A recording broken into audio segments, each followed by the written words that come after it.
Hi, hi, hi, hi, hi. Hi, hi, hi, hi, hi. Hi, hi, hi, hi. Hi, hi, hi, hi, hi. Hi. Right, come on, go on with it, Savage. Hi and welcome to my channel. I'm Simon and today I'm back with my first Sorting the Shelves of 2022 videos. This is a series that I did last year, but I'm changing quite a bit and I'm going to carry on doing monthly this year, except for in December when I do one like massive sort out of the shelves before a new year. Anyway, I'm getting ahead of myself. It's only February. And actually, I would have liked to have done this in a more timely fashion back in the end of January. However, busyness, overwhelm, my brain's been a bit blah, blah, blah, blah, and so yeah, I haven't got around to it. Anyway, in these videos, for those of you that are new here, and there have been quite a few new faces, so welcome, I reconcile what has come in the previous month, or in the most recent month, if I try and do it in a more timely way, after all of my hauls. Now, they're hidden there because we're going to go and film over there in a bit, but yeah, those are some of the books that came in January, and I haven't sorted them out yet, and I was going to be doing my first wrap-up of the year, but I wanted to sort out the library first. What I thought I would do, because of the new faces that I mentioned, the lovely new faces, is just explain a little bit how my shelves are sorted. So this room is all the books that I haven't read. So behind me here I have paperbacks from pre-2022, generally literary fiction, that's what I want to say, and the same with some smaller hardbacks, and then they get bigger as they go down, so it's all size order. Then on the shelves that you can see behind me, that is all my crime. Above that is my YA, and then here, which you can't see, I have my non-fiction on a shelf that just goes around this corner, and then I have imported books from like America, Canada, Australia that have come over. I don't know why I keep them separate, it just works for my brain, but it also helps actually for sorting everything out, as you will see. Over on the shelves that you can't see over there are where I keep all of my 2022 proofs and releases that I'm sent by publishers. There are some trolleys in the library. You can see one there that has books that have been sent to me as gifts, and also some books that I need to either read one of every month or make space for on these shelves to put on, because they're books that I think are sorry, I sneezed. Books that I kind of think I wanted to read, I didn't want to get rid of, but it's kind of limbo. Let's call them the book trolleys of limbo. Oh, I like it. And then I have another one here, which is where I keep books that I've got to read kind of imminently for work or for prompts, and we'll come to prompts shortly. And then below are fiction and crime that I needed to get through non-fiction and crime, one non-fiction every month, because again, limbo. So there we go. That is the general gist of it. Now, behind me there, you'll see I've got plenty of books. I got 75 books in January 2022, 38 of which were books that I bought myself. In my intentions video earlier in the year, which I'll link down below if you missed it, I said I intended to buy books with more intention. I haven't quite done that, so be it. If I've bought all those lovely books, I've got to make space for them elsewhere, so I might have to get rid of some books. And that is not a punishment, because I don't believe in punishments. Buying books is a treat. It's something that I do. It's my special thing. Anyway, so that's that. But what I did want to say is, out of all the books that came in, I did read, this might seem like nothing, but 6 that came in out of those 75. I'm hiding them so you don't get too many spoilers, and I just tease you before the first wrap up of the year or January wrap up. I also have a pile of books here that match prompts that I've got coming up for February. These have all come off the shelves because they're going to be read and end up on here, so I thought I'd mention them now. So the prompts that I'm doing are from mainly these 3 jars here, and we have a 1-word prompt, and the 1 words came from you lovely lot last year. Then I have a jar which has books from the imported shelves that you can't see, and the paperbacks, because these tend to be the shelves that I don't go through fast enough yet get the most books coming in going on to. My Patreon's got to pick those, so they're in another jar. Other prompt is that I want to read more around the world, so I asked in a video earlier this year for places you would most like to go in the world, and therefore I would read books from there. So that's that.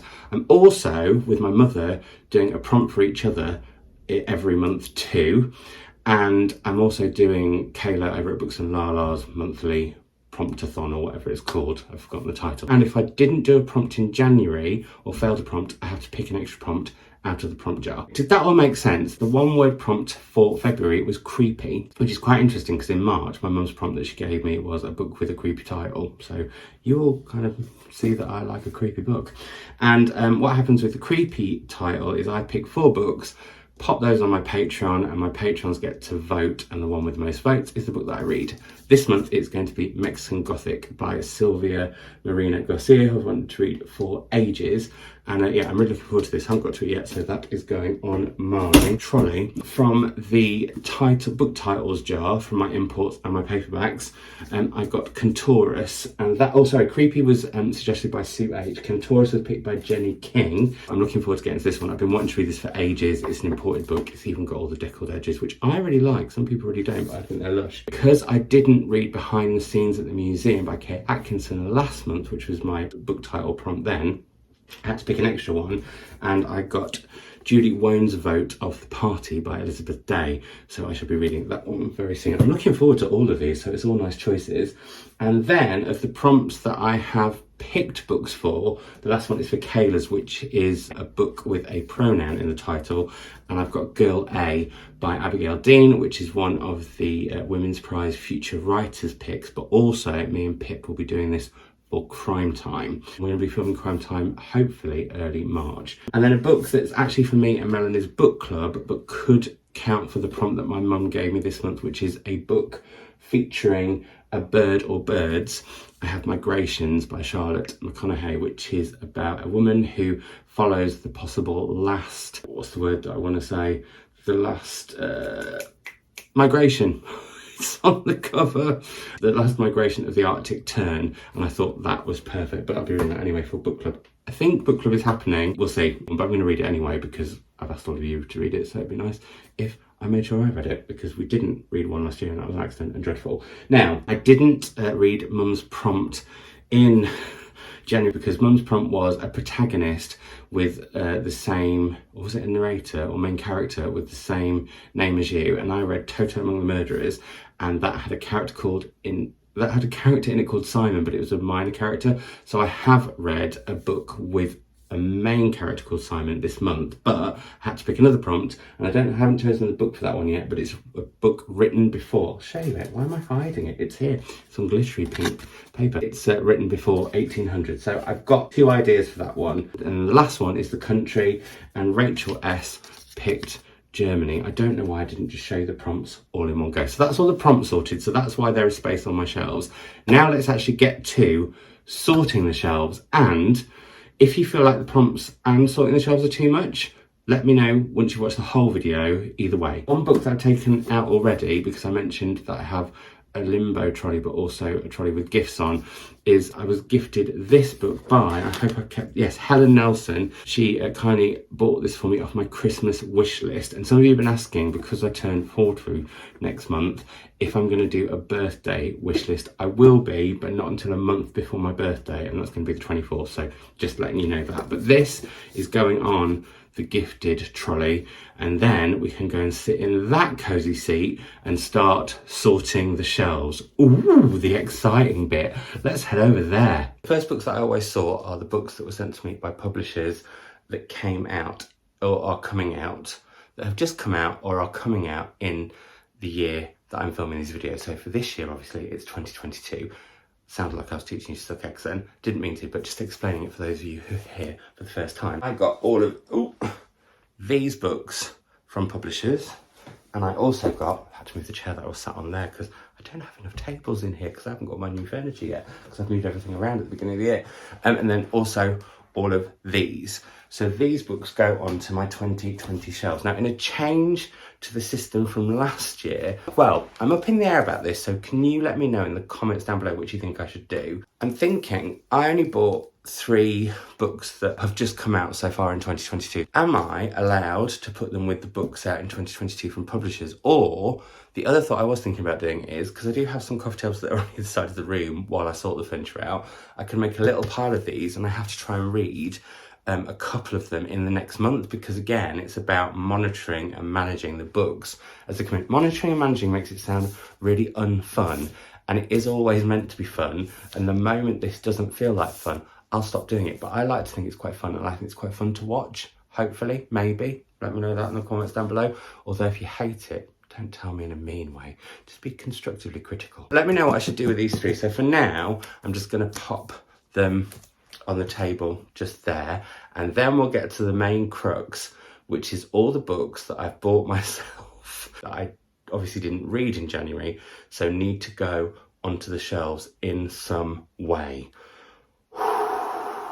This is what happens when you're rusty at doing something and you sort of get out of the habit of doing it every month. I haven't shown you the shelves that my 2022 proofs and books from publishers have come from, because I need to put those all in release date order. But as soon as I do, I will insert that here, but it might be different lighting and stuff because I'll be doing it after I film this. It is much later, so excuse the darkness, but as you can see, they're all done. That's the proof shelves. Back to earlier me. First up, I have what I call the small books that I am collecting the series of. So they actually don't go on shelves in this room. They're on separate shelves in another room that I've never spoken of before. They're actually on the landing. I have this series, which is from Tate. There's books by Bernardine Evaristo, by Nathalie Olar, by Travis Alabanza, and by Afua Hirsch. So they're going to go on those shelves. And then these, which are from Open Pen, who I am a subscriber to, go with all of the other books in this series. So they're sort of exempt. And also, these are a series that I treated myself to for my birthday last year. And so any books that I bought by myself for my birthday or for Christmas are exempt from all of these rules, because they're gifts, they're fun, they're joyous. I ain't killing that joy. I only got one poetry book in the month, and it is C plus Nto and other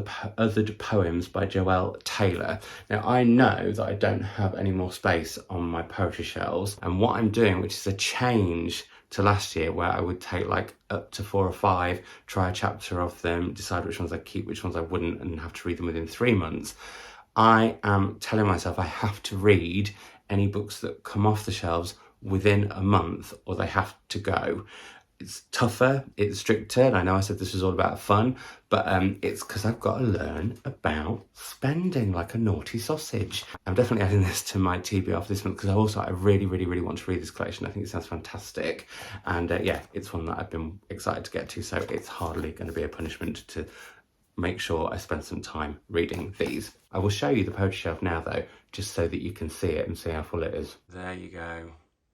It's under my Persephone's, and then a series of books that I was a consultant on just there, which I've kept, and also my Penguin English library, I think it is. That's my poetry. Next, I'm going to do non-fiction. Now, I've only accumulated 2 non-fictions that I bought for myself. One is Experiments in Imagining Otherwise by Lola Olufemi, and this is from a small press that I saw on Instagram. I was like, oh, I need to buy some of their books. They're called Hadja Press, and yeah, I want to read this one very, very soon. So actually, I might put that onto the same pile as C plus NTO and try and read it this month. And then the other is Nina Simone's Gum, which I don't think I'm going to get to this month, so I'm going to have to find space on my non-fiction shelves. Plus, I also need to get rid of a non-fiction book on top of anything I had to get rid of to make space for it, as I didn't read anything off my non-fiction selection that I put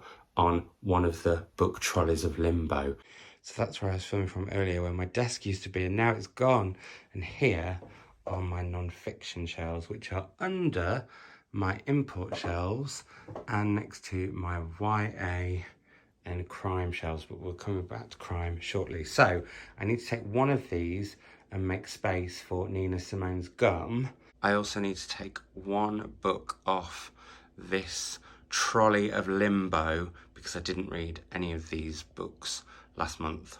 Oops. So of course someone has started drilling while I'm filming this video on a Saturday afternoon, a very gloomy Saturday afternoon actually. I have taken 2 books off the book trolley of Limbo, non-fiction wise. A Curious History of Sex, which is an absolute chunkster, but weirdly is only 8 hours on Audible. I know this because I have it on there, as I do The Fact of a Body, which I think is around the same length of time. And I've got some 4 massive train journeys coming up before the end of the month, so I can hopefully get to these then. And then to make space for Nina Simone's gum, I've taken The Wolf Pit off by Will Cohu, which I've had for ages. It's a moorland romance.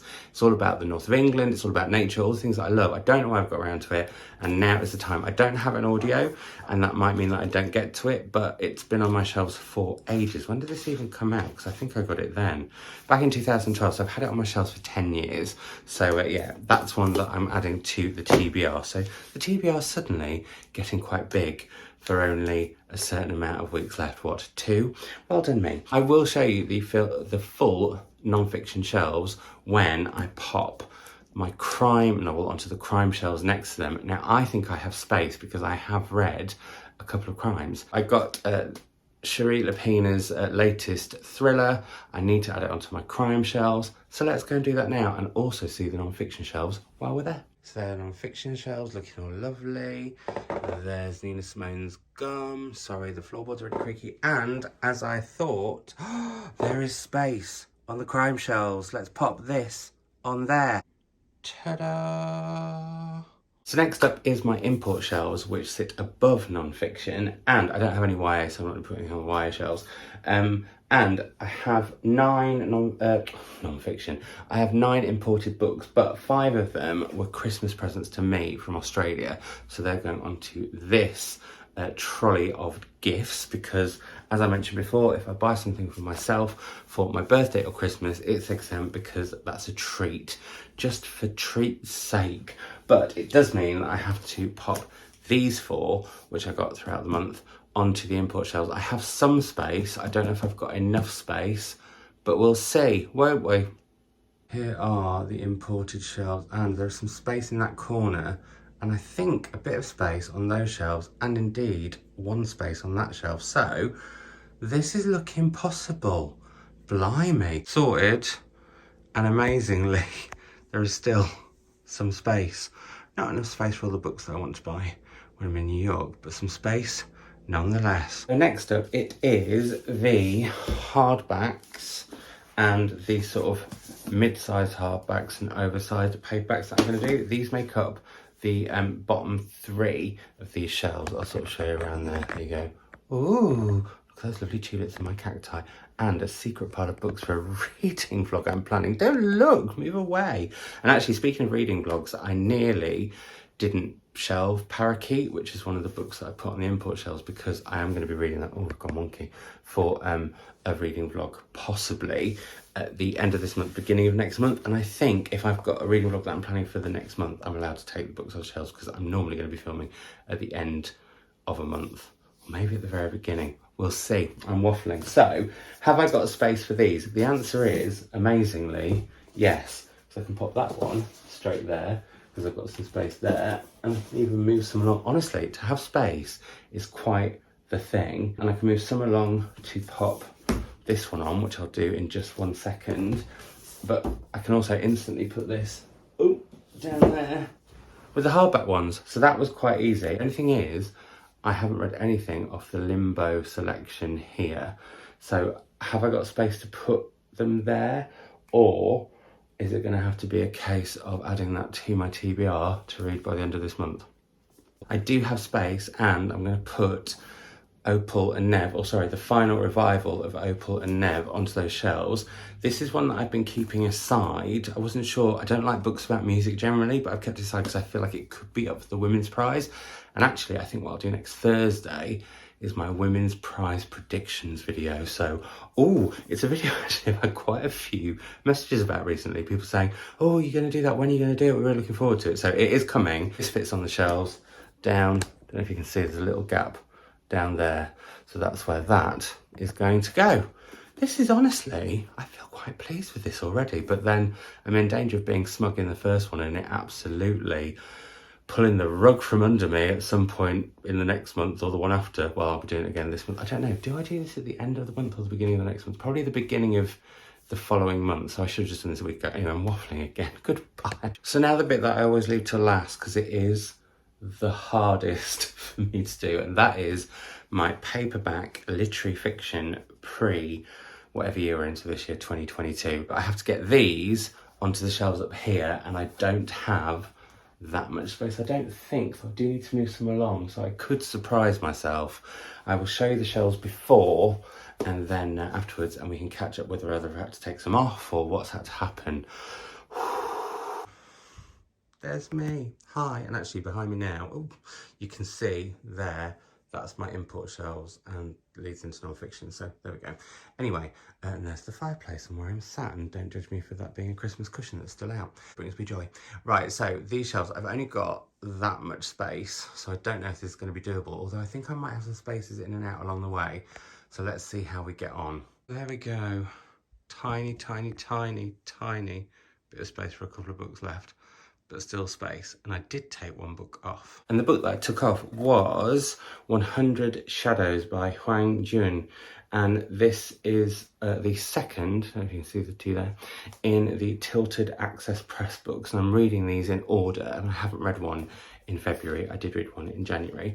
So yeah, I'm gonna head to this at some point in February. So with that in mind, from all the books that I've taken off the shelves and my prompts, I've got about 2 weeks to get through those. Now I am expecting that I will be able to manage these two on audio, so that takes out quite a few.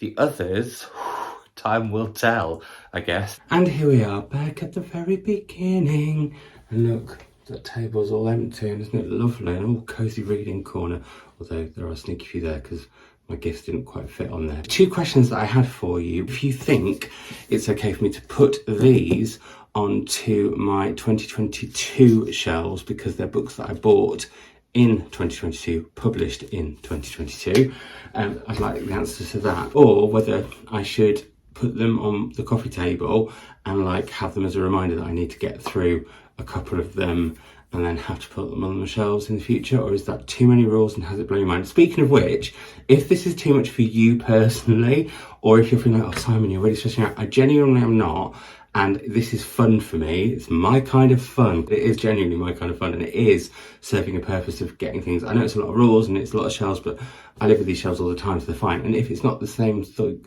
if it's not the sort of thing you would do, that's fine, then fine. But I just don't want people going, oh, Simon, why are you doing this? You're stressing yourself out, and oh, it doesn't look like fun to me, da, da, da, da. Which I'm sure none of you would do because you're all lovely, but just on the off chance. Anyway, so let me know, do I put these on the shelves for 2022 because they came out in 2022 and I bought them in 2022, or do I have them on a coffee table just to remind me that I need to read more of what is coming in? And then the other thing is, and I know this has been a long video, I wanted to do sort of a new slate with this, and also get a chance for people who are new to this channel to see my shelves and stuff. But do you want the prompts in this video, or would you rather they're in a separate video? I don't know how I could do it or what video I could do it. Could it be the wrap-up video? Do I end the wrap-up with some prompts every month, the final wrap-up if I do more than one? Let me know your thoughts in the comments down below. Always love to hear them. And yeah, I hope you have a lovely week ahead, and I'll be back for my first wrap-up of the year because I want to make sure I do more wrap-ups. Last year and the year before it wasn't great. Already I've got a little bit around it, but once I've done it, I'll be off. Anyway, I'm waffling. I hate doing the end of videos. I will speak to you all soon. Bye.